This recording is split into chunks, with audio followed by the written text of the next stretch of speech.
خیلی مخلصیم بچه ها، اومدیم با یه طراحی خفن روی قاب و آینه انجام بدیم و تا آخر ویدیو من همراه باش که این ساده‌ای و مشکی بودن درش بیارم. خب بله دوستان، اینجا مشاهده میکنید رنگ مشکی و سفید و قرمز که میزنیم اول مشکی بعد سفید و قرمز بالا. خب دوستان اول مشکیش میکنیم. خب بچه ها با اسپری سفید از بالا اسپری میکنیم روش. بچه ها اسپری بعدی هم اسپری قرمز هست.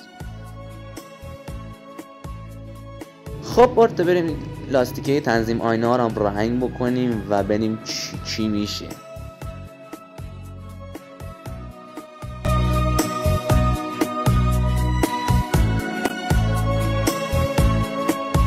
بچه ها ممنونم تا آخر ویدیو با من همراه بودین. لایک و کامنت یادتون نره. تو پست بعدی میریم برای فهمون ماشین.